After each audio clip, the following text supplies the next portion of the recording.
Alright, so here's what the next part sounds like.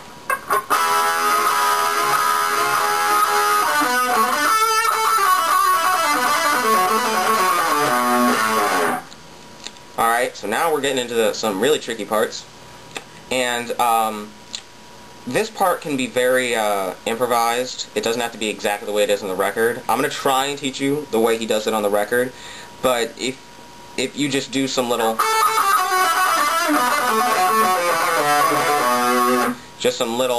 doesn't have to be exact, okay? So, as long as you stay within, like, the notes that I'm about to show you, you'll be fine. Alright, so let's go ahead and get started. And what he does there is take one finger, place one part of it on the 9th fret of the G and the 9th fret of the B. So you're laying your finger down on those two notes. And then you use that finger to pull those two strings.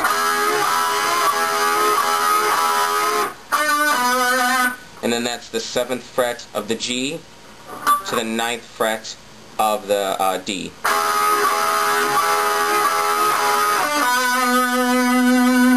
Then he does pull on from the 7th of the D to the 9th of the D, and that is the 7th of the G, to the 10th fret of the B. So altogether those two parts.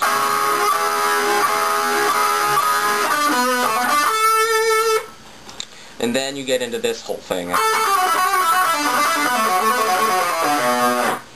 And, okay, so what he starts off with is from,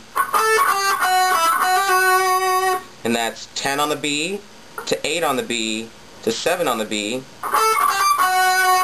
down to 9 on the B, then a pull on, and hammer on and pull off, from the 7th on the B to the 8th of the B,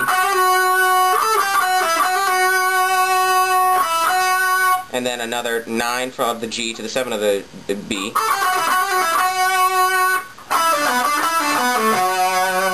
and then what he does there is pull off from the 9 of the G to the 7 of the G, and then down to the 9 of the D.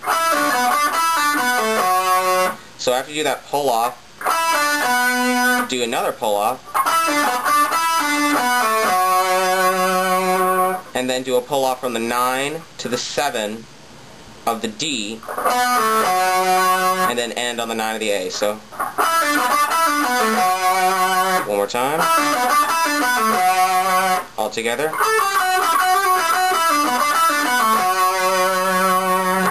Then you do 2 hits to the 7, and then a pull off from the 9 back to the 7, all in the D. And then, and that's 9 on the A, 8 on the A, 7 on the A, 5 on the A. Then land on the 7 of the E, and then you do a quick 5 on the E, and just slide down. So altogether that part sounds like...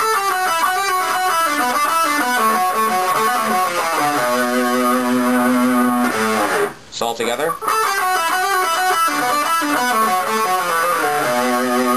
as you can see there, it's kind of hard to get it exact. You always end up doing some type of improv, but that's okay. So once more.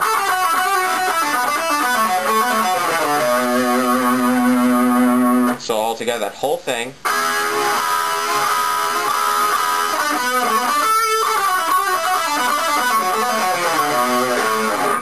See there, I got it almost exact. So that's pretty much the hardest part of the solo. The rest is pretty easy.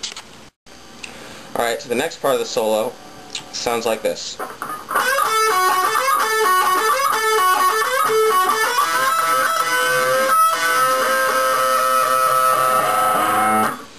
Alright, so what he's doing there, starting on the 16th fret of the G, give that a little bend.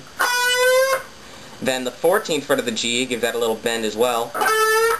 And then landing on the 16 of the D. So that's... Then he does another hit to the 16 on the D, then to the 14 of the G, and then you just start that whole thing over again.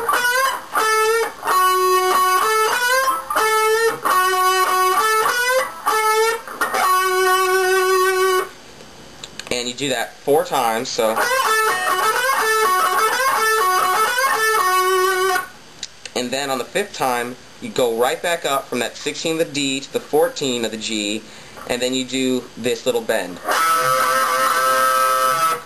Very similar to what we did in the beginning of the solo with a... But instead, you have one finger on the 17th fret of the B, the other on the 16 of the G, and it's that 16 that you're doing that bending on.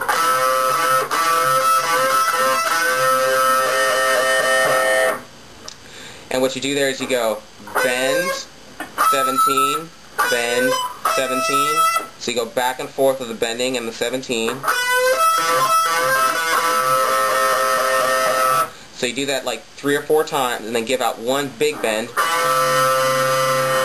And in that big bend, what Kirk Hammett does is he goes... He uses his whammy bar and he just lightly taps it about 3 or 4 times to give it that nice little feel. So once again... But if you're not lucky enough to have a whammy bar, what you can do is just give that big bend, and then in the bend, go back and forth. So once again, see if it simulates having a whammy bar. So that whole part of solo sounds like...